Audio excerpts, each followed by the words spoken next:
to pick his spot. And he scores. Chance, strike, goal. 2-0.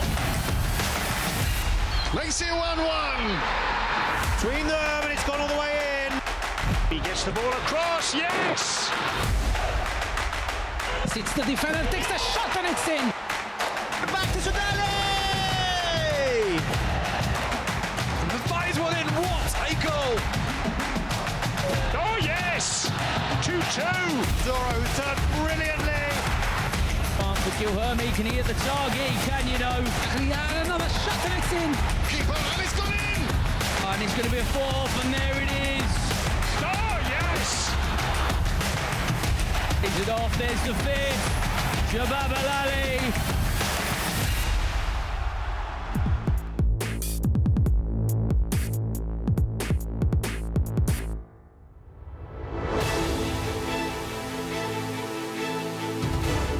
Hello everyone and welcome to Final Score, your guide to everything that's been going on in the last week in the top division in the UAE football. Match week 17 of the ADNOC Pro League season. We've had 7 matches, no goalless draws, 26 goals to get through and a hatful of red cards and talking points as well. Lots to get on with then today in Final Score. Joining me in the studio, of course, we have the legend of UAE football, Ibrahim Diaki, and the walking encyclopedia of the game here in the UAE, Pedro Correa. Welcome, gentlemen. Before we get to you, though, let's take a look at some of the stats. Pedro's favourite part, some of the numbers after match week 17. Still well above the 2.5 goals per game percentage. In fact, it hasn't been below 2.5 since the very first match week. That's the kind of excitement we have in the ADNOC Pro League. Who else is the top scorer and top assist? That has been stuck on that for a number of weeks now. Laba is now at 17 goals. We'll show you the one that he scored this week. It was rather important. These are the matches, though, that we're going to go through. Al Jazeera beating Al Wada in the Abu Dhabi City Derby. Shabab Al-Ahli ruthless away at Al Dhafra. Ajman 3-2 at home to Sharjah. 3-2 as well for Dibba away at Kalba. Al Wasl narrowly getting past Al Batay. Al Ain coming back from behind at Banias to win there, and Al Nasser and Korfakan sharing the points. 2-2 it ended. It means this is the league table as before we go into match week 18, which is starting tomorrow. Pretty much the same story as it was before match week 17. Al Ain 41 points, Shabab Al-Ahli 41 points. Those two are locked together. This is going to the end of the season. Al Wada, possibly, they're 11 points behind now. They need to pick up some if they have any chance of being in the title race, but they have to look below them. Al Wasl are close, Al Jazeera are close, and then it's Ajman and Al Nasser rounding out the top of the table. Down the bottom, it's not good news for Banias, but they're not far away from climbing out of trouble quite easily. One win and they would shoot up probably, they'd go up to 12th. But at the moment, they're bottom after that defeat. Dibba still in the relegation places as well. Al Batay are scared. Sharjah and Al Dhafra aren't very comfortable either. Kalba and Korfakan rounding out the bottom of the table. All right, so a big week, chaps, in match week 17. But as I said there, Pedro, kind of hasn't made any difference to the top and the bottom. It's the same situation. Yeah, but one more round. Basically, now I believe we have 3 leagues going on at the same time. The race for the title between Shabab Al-Ahli and Al Ain. The race for the third position, Al Wada, Al Wasl and Jazeera. And then I would consider everyone below Jazeera to be still somehow in the mix in the fight to avoid relegation. Of course, some clubs much more comfortable than others. But as Ibrahim says many times, and I agree with him, nobody's safe. Yeah. Ibrahim, we'll talk about it when we get to the match. Banias's loss, it's not what they wanted, but they're still very much in with a fighting chance of staying up. And at the top of the table for Shabab Al-Ahli and Al Ain, they're just locked in this battle, aren't they? Yeah, of course, Banias is going through some difficulties now, but I believe the squad that they have, they still have the quality and the potential to come back. because nothing is done. It's still open. As I said, nobody is safe. I will repeat again. So the competition is very hard for every team, especially in the second round. It's very important for all the team to be more focused. And that's what Benyas need also, because but if you see the game against Alain, they did a great game, but they were not lucky enough. So I believe that they still have the quality, they have the right coach who can take them to the next victories. OK, well, we have got 7 games that we're going to go through in forensic detail, all the goals, all the drama, and what each game means as well. Here's a little preview of what's coming up.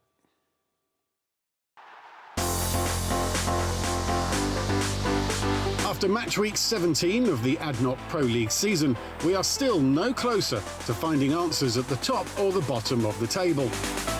Ajman continued their terrific form with a 3rd win in a row, this time at the expense of Sharjah. Walid Azaro got their first and last goals in a 3-2 win that sees them move up to 6th. Shabab Al Ahly put on a show in their drive towards retaining the title. 5 unanswered goals at Al Dafra keeps them on top, but for the home side, they've now only picked up 2 points in their last 5 games. Al Jazeera won the Abu Dhabi City derby, beating Al Wahda 2-1. Khalifa Al Hamadi put them ahead before Omar Kribin equalised from the spot for Al Wahda. But Vinicius Melo came off the bench and scored the winner within 30 seconds, solidifying his super sub status. Al Wasl just stay above Al Jazeera in 4th after a narrow 1-0 win at home against Al Batay. Jimenez got the only goal inside the first 45 minutes. Kalba ended a run of 4 straight defeats after a double from Sharia Moganlu saw them beat Dibba 2-1. While in Dubai, Al Nassr and Khor Fakkan shared a point each after an entertaining 2-2 draw at the Al Maktoum Stadium. And Al Ain kept pace with the league leaders, but only just. After a goalless first half against Banias, substitute Hussein Rahimi scored the winner to make it 3-2. The result leaves Banias bottom, despite their spirited performance.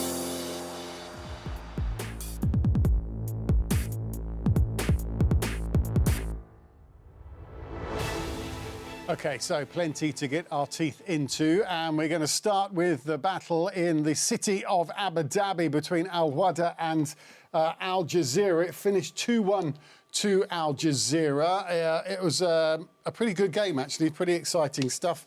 Khalifa Al Hamadi putting Al Jazeera ahead, Kribin equalising with a penalty, and then Melo coming off the bench again to prove decisive. Big win for Al Jazeera, this, because they'd been a bit wobbly with their results, but this was important for them. Forgot to mention also good commentary on the night. More Wahda in terms of quantity of possession, of control of the match. Better Jazeera in terms of efficiency. I think this sums up a little bit what happened. Defensive mistakes on the Wahda side, and Jazeera took advantage of that. A good performance in the end, but mostly a very good result for Jazeera that keeps alive the possibility of getting at least to the 3rd position. It's quite difficult for Al Wahda at the moment, isn't it, Ibrahim? Because a lot of changes in the staff and the coaching and a bit of uncertainty there, so it's been hard to sort of focus on the pitch. Yes, I think definitely when a new coach he comes to the team, it's difficult. I mentioned it multiple times that you have to bring new system, new tactics. And you have to understand the player, what the qualities to be able to put the right players to play the games. But still, it's still not a reason, because Al Wahda is a big club. It's a very well-respected club in the country. So I believe they're going through a slight turbulence, I will say. But I believe the quality that they have, they will overcome the next challenges. But in terms of the league, that's their first defeat in 5. So, yeah, that's pretty good, really, for most teams. But they had aspirations of being much better this season. Yes, and especially if we look at the beginning of the season, it was Al Wahda was in the race for the title for a very good period. And then suddenly things start going into a different direction. Anyway, I think the third position is pretty much achievable, and now it's something it's worth fighting for. Better than that, I think, honestly, is very hard. I will not say impossible. Impossible is nothing, but it's very hard. But the third position, yes, and start thinking about the next season to pick up on what's good from this season, rearrange whatever is not good enough yet, and prepare next season. Also, before we just get into the detail of the match itself, for Al Jazeera, back-to-back wins, they're now suddenly looking at fourth place or better and qualification into Asian Champions League football next season. How much is that a carrot for clubs to look at, to think, well, how important is it that they get into Asian Champions League football? You know, Graham, this game was very important for Al Jazeera. It's a great win for them because a couple of weeks ago, it was a bit difficult, the way they were playing. But we can see a slight change in the way of the mentality. But in that game, the change that was made there is the return of El Nini and Koulibaly into the midfield. They were able to control, to make sure that there is the right balance in between the lines. And they did a great game. They were fighting for the second ball. And I think that made the difference. And the coach, Pusic also, he is reading the games. He knows how to read the games. And that is making a difference. Well, talk about reading the game from Marino Pusic. Second game in a row. He's done it before, but in a row that he's made changes, substitutions, in particular Melo, coming on and instantly transforming the game. Brings a different dynamic. Yes. Always brings a different dynamic. I think I look at Jazeera also as a work in progress, honestly. I think Jazeera has many good players. There's always room for improvement, like in any other squad in the league. But I look at Jazeera as a work in progress that can achieve their usual status in the league next season. This season, again, I'm only seeing them fighting for the third position, and as you said, to try to qualify for continental football. But for the next season, and I think Marino Pusic was a good choice because Jazeera historically does well under Dutch coaches. It's a style that the club usually has. They have a squad with many technically skilled players, which helps to develop that playing style, the traditional Dutch playing style. And I think Marino Pusic was a good choice. Well, that was a close one-goal win for Al Jazeera. There's nothing close about Shabab Al Ahly's victory away at Al Dhafra. A 5-0, thoroughly comfortable, thoroughly professional performance from the defending champions. This is why the race is so exciting at the top, isn't it? Because both Al Ain and Shabab Al Ahly are just coming up with just terrific, commanding performances sometimes. Yeah, the reason on the top there is the way, the performances that they're doing lately is really, really impressive. And I think Coach Paulo Sousa, he really won that second title again in a row. So what I like the most about Shabab Al Ahly is the way how the team, the mentality, how they all perform together, they fight together, and they come for the win. They don't give up. And if you see you take the last 5 games that they played, they scored 21 goals. Yeah. Compared to Al Ain, the last 5 games, they scored 10 goals. So you can see the level of the spirit of winning they put there. And really, it's really impressive, the job that is done by Paulo Sousa. Very well done. And now they have 10 wins on the trot, Shabab Al Ahly. Extraordinary record. Makes them so terrifying to play against. But in terms of the goals, the 5 goals, 2 for Juma, 1 for Breno, 1 for Bala, 1 from Ezzatolahi. That means they've got threat everywhere, all over the pitch. Like about 1 month ago or something, because they were struggling in the offense. The defense, again, I mentioned this before and I mentioned it again, this probably is Guinness World of Records stuff. 4 goals out of 16 matches. Incredible. It's something unheard of. So their defensive performance is no words to describe. But offensively, they were struggling until 1 month ago or something. They were not scoring many goals. Missing Sardar. But Sardar now is back. Yeah. He returned in this match. And this win, it was too much Shabab Al Ahly for too less Dhafra. Dhafra was the best surprise of the season, at least in the first half of the league. Now they are struggling a little bit. They are wobbling over the last few rounds. But winning in Sharjah in this way, it's the performance of a champion. Mm-hmm. Without Sardar. Sardar only returned now. He did not score in this goal, but he's only returning now. So it looks good for Shabab Al Ahly, even though next is a Dubai derby against Al Wasl. Before we move on, Al Dafra, a quick word about them. As Pedro said, they started the season, real surprise, great to watch. But now, I mean, 3 defeats in their last 4 games. They're now on 17 points. They're at the wrong end of the table, and they are starting to worry, aren't they? We all cheered for Dafra in many final scores. But I believe that, as I say, we are in the second round. It's very hard.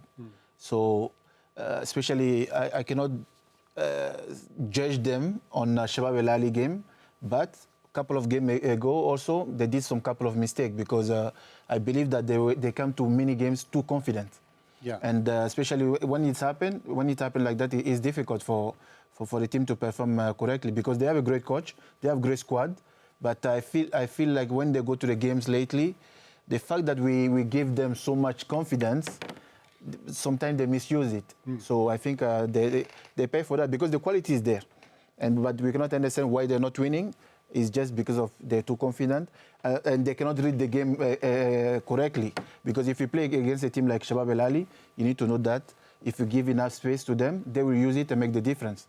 So they open the game, but against the Shabab Al Ahly, that is really tough. And offensively, they have all the tools, then quality to make the difference. So I think that part, the coach should have read the game and make sure that the team plays in block, not to give enough space. But the moment you open, they will make the difference. I feel like it's defensively the problem. Yeah. They are the worst defensive performance in the league, 36 goals conceded in 17 matches. And especially lately, that is coming through very clearly. I think if they somehow manage to defend better as a team. I'm not just talking about the defense. This is always very important to mention. Nowadays, there's no just the defense defending. Everyone needs to contribute to the defensive part of the game. I think if they do that part of the game better, that moment of the game, the defensive transition and the organized defense, I think they will do well naturally because, as Ibrahim said, in the offense, they have the quality to do what needs to be done.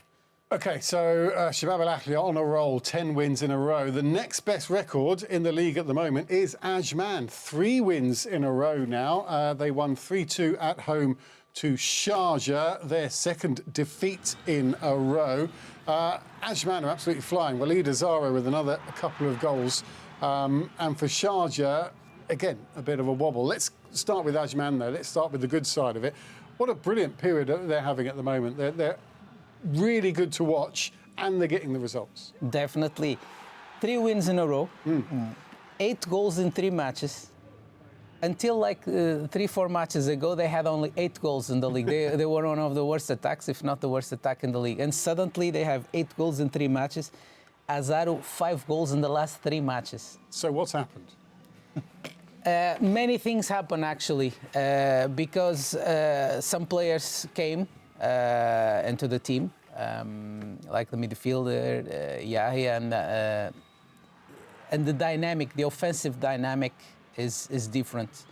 They are more solid in the back. They have 2 very interesting central defenders for their level, and it's important for a team like Ajman to have that central unit of the defense well composed with 2 good and experienced players, and they have that. So also defensively, I feel like they improved a little bit more.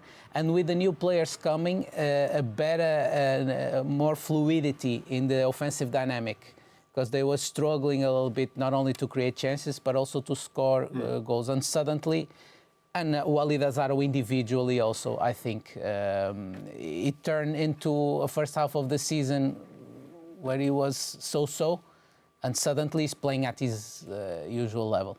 Ibrahim, goal scorer like you, watching Walid Azaro, what makes him so special? No, he has a great quality, a great striker. He's giving a lot of volume for Ajman offensive line. And not only him, even Flemings is doing very well also. He's supporting a lot, giving the ball. But it's the collective of Ajman. If you remember, I say many times, he's one of the toughest teams to play against because they don't give up. From the way how they start, this is the way also they end the game. 90 minutes, they don't give up, they keep pushing. And if you see the offensive, the dynamic, the read they put when they're doing the attacks, it's really impressive. That's why they can score a goal. And right now, I have to be honest, Azaro is in great form. Yeah. And he's helping a lot Ajman. But it's not only that, it's the connectivity between the way how they understand each other, the three strikers. But on that action, you could see the way how he was smart enough to make the right turn and put the ball in the right corner. Very good for Ajman, and I think he's one of the team right now. We can see that they're already kind of trying to be in the safety zone. I can say that already. Because every game that they play, you can see that the effort is there, the fighting spirit is there, and the consistency is there. So I'm not surprised for this kind of result. And let me add, Litieri is also there. Litieri, he is the kind of player that can play in any position in the attacking line, attacking midfield line, attacking line. And now he's playing mostly behind Walid Azaro. Yeah. And I think he not only he is performing much better himself, but also he's helping the team much more. And actually that's also one of, I believe, the main points over the last few rounds for the improvement on the Ajman side. Because Ajman, until a few rounds back, were struggling. They were going through a rough patch. They were struggling. And suddenly, they are already in the 6th position. I still believe that everyone below Jazeera in the 5th position is somehow still in the mix, but they are comfortable. Both Ajman and Nasser, at least, they are already somehow comfortable.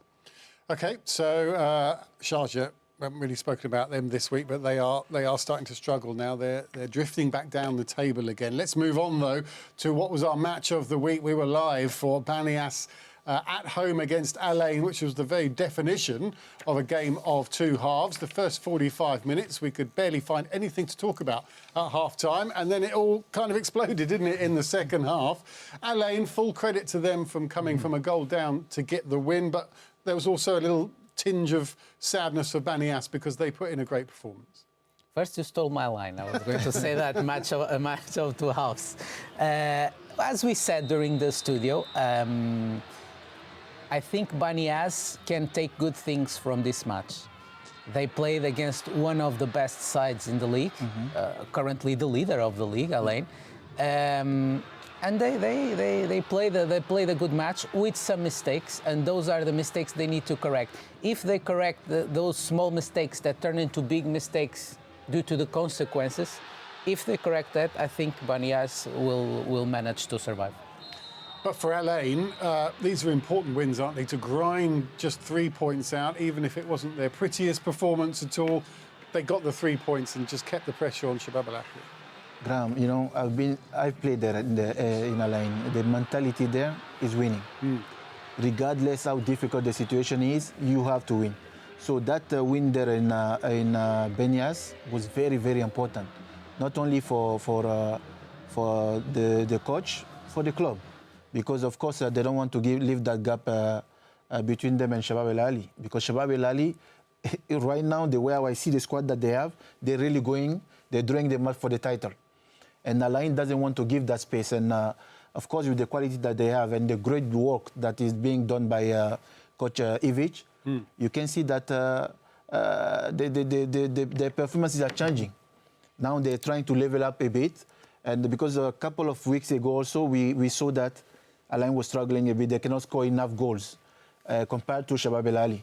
So I believe that that game that they did in Banias was very, very crucial and important for them. And they took the 3 points, which is good. And important to note the depth of Al Ain's squad as well that he has to rely on. Kaka was out, but Adrian Soot came in and scored a goal. Laba got his 17th.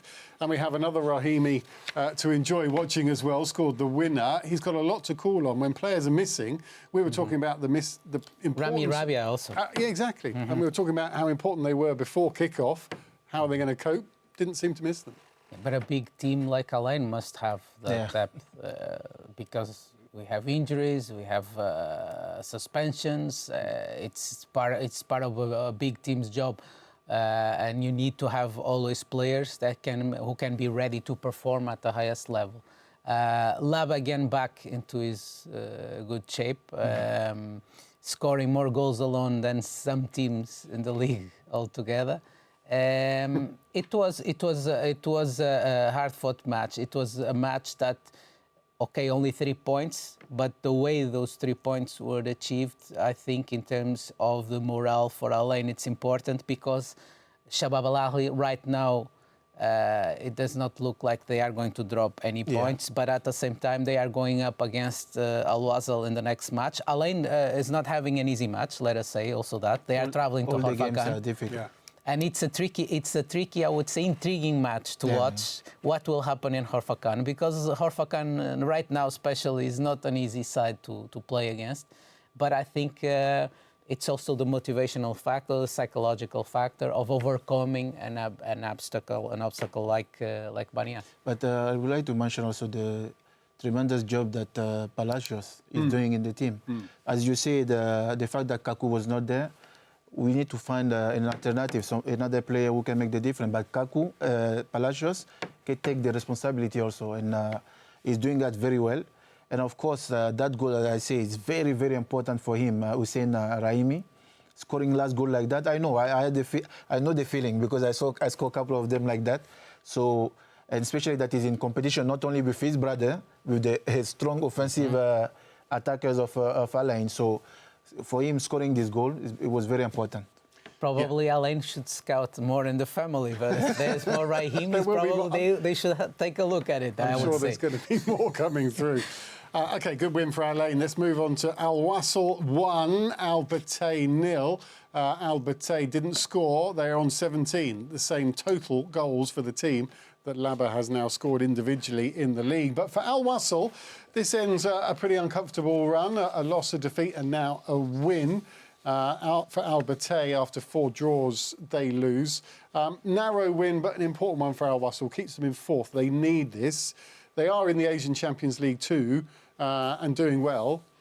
But for next season, they still are thinking ahead, aren't they? It's pretty much, I'm going to pick up on what you said because it's pretty much that. It was Al Wasl changed the coach not long ago. Now it's Rui Vitória in charge. It was his first home league match with the team. It was very important to win because Al Wasl was coming from an uncertain period, let us say, and Battay, on the other hand, was coming from a 5 matches unbeaten streak, I think. And also Al Wasl had a tremendous encounter with Al Zora for the Champions League 2, where they had to go into extra time to go through. So that was felt in this match against a very tough opponent. Battay fights very, very hard. Bad news for Al Wasl, they lost Adrielson for a while, the central defender. But in the end, they managed to get the 3 points, and in these types of matches, that is critical because, as you said, keeps them alive in the fight for at least the 3rd position. And also, they are going to go up against Saudi Nasser from Cristiano Ronaldo in the Asian Champions League too, where I believe, despite the fact that they are going to face a very strong team, I think Al Wasl has the potential to eventually win the trophy, in my opinion. For Al Battay, though, Ibrahim, they're 1 point above the relegation zone. But as Pedro says, they are a real fighting team, aren't they? And of the ones in trouble, you would think they're one of the ones that could battle their way out of it, just through grit and determination. Yeah, they're still in the survival mode because all the games are not easy. But if you take the last 4 games that they've played, they did like 3 draws, and this one, they lost. But they lost against an Al Wasl that was ready for that game. If you see the statistic, you can see 59% of ball possession for Al Wasl. But I believe that Battaya, coach, he's trying to put the right team. He gives the confidence for the players to make the difference, but still at the end, they cannot win the game. And I believe the coming games for them are really crucial, difficult. They need to do more effort because they're in the zone where if you lose any game, you're going down. So I'm trying to find the right word to explain the way out there. They really have to do a lot of effort to try to be able to stay on the top. But if they don't, it will be really difficult for them. OK, moving on. Calba 2, Dibba 1. This ended a really bad run for Calba. They needed this win. It moves them up to 9th place in the table. Dibba, after a morale-boosting win, they're second from bottom, remember, last week. They lose again, so they stay in the relegation zone. But for Calba, this was massive for them because they were on a dreadful run. Very, very hard match. I was there for commentary. It was a very, very hard match for Calba. A very quiet match in the first half, but in the second half, different for better. Calba's, it was a first match for the coach Ghazi El Shamari back into the team, first home league match. An important win. Calba shifted the system to a 4-3-3. They were playing with 3 or 5 in the back, and now they are back to a 4-3-3 system. Also, now with the signing of the new central defender, Danish international Maxo, I think they will improve their defensive performance, and that will help the offensive side also to do better. In this match, Shahriar was not just the goals he scored, he was amazing. The amount of work he did up front was great. As for Dibba, they lost Mimi. That is might be very complicated for them. I don't know how long he will be out. I was going to mention Shoaib Moganlu. He does get the goals, but also he's kind of a leader on the pitch as well. A lead by example kind of player, isn't he? Yeah, very good striker. But I like the performances that he's doing in Calba. He's really helping the team, giving that volume also in the offensive line of Calba. And but not only him, Sekou Baba also. You have who is a player that is supporting a lot also, arriving in the box. And in general, Calba, I think, is the type of... There's almost like Ajman. It's very difficult to play against them. And they don't give up. They play 90 minutes from the beginning till the end. They'll be fighting for a 3-point. And I believe the striker that they're having right now is in great form also. He can make the difference anytime. So I think the 2-1 is well deserved. OK, lastly then, a draw in Dubai. Al Nassr 2, Khor-Fakkan 2. Al Nassr now have 7 draws, more than any other team in the league, which means they're hard to beat, but they just can't get over the line and get 3 points as often as they want to. Mistakes. It was a great dominance by Al Nassr, and that is not unusual also against Khor-Fakkan. Khor-Fakkan is a team that likes the opponent to have the control of the possession, to try to break on the counter, but two important mistakes in the back for Al Nassr, also provoked by Khor-Fakkan. Khor-Fakkan is missing 3 foreigners. This is important to mention. They are missing Ailton, they are missing Lorenzi, and they are missing Salim Amala. And quite for a while, Salim Amala, for example. They have been doing very well under this new coach. Only 1 defeat and now this draw, some important wins. But in this match, I think Al Nassr failed mostly defensively, and also offensively, they were not efficient enough. But for these 2 teams, I think a draw is probably the right result because they're bang in the middle of the table together, very similar seasons, and there, quite rightfully, there's nothing to split them apart, really.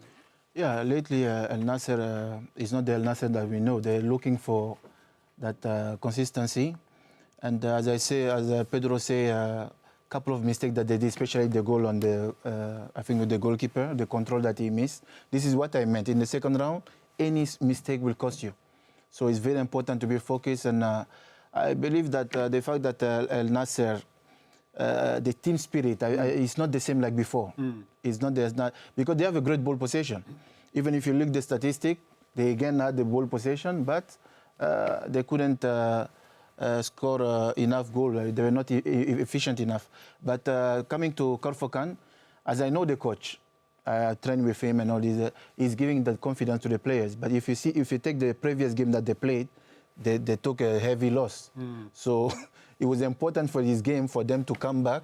And I think 2-2 is considered as a great result. Yeah, so Al Nassr 7th and Khor-Fakkan 8th, right in the middle of the table. All right, that's the games. Let's look at our pick of the best team of the week, if we could put what we think were the most outstanding players of the match week together into one team. We've talked a lot about the two strikers there, Walid Azaro and Moganlu. We mentioned Palacios.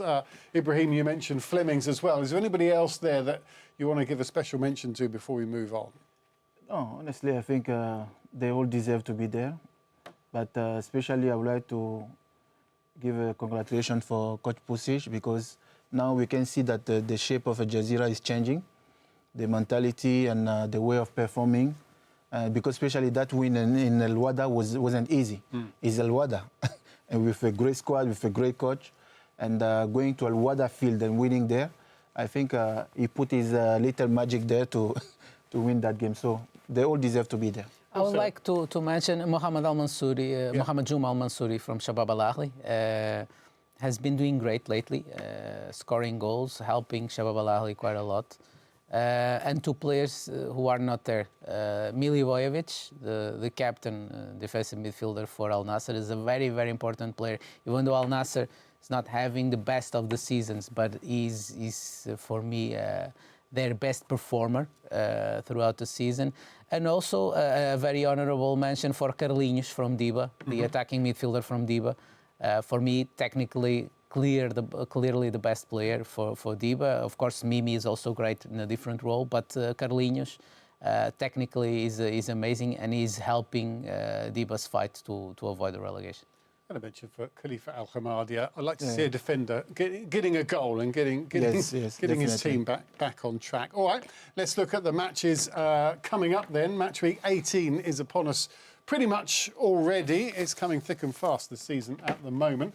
So on Wednesday, tomorrow, Al Wada at home against Ajman. All the games during Ramadan kicking off at 9:30, remember. Al Wasl at home against Shabab Al Ahli. What a big game that is. Shabab Al Ahli obviously coming off that 5-0 defeat. Al Jazeera at home to Sharjah. Can Al Jazeera get what would be their third win in a row? Sharjah struggling. They need some points again. And Al Dafra are away at Kalba. Those games are on Thursday this week, match week 18. Then we move on to Friday. Al Nassr away at struggling Dibba. Can Al Nassr get a rare win?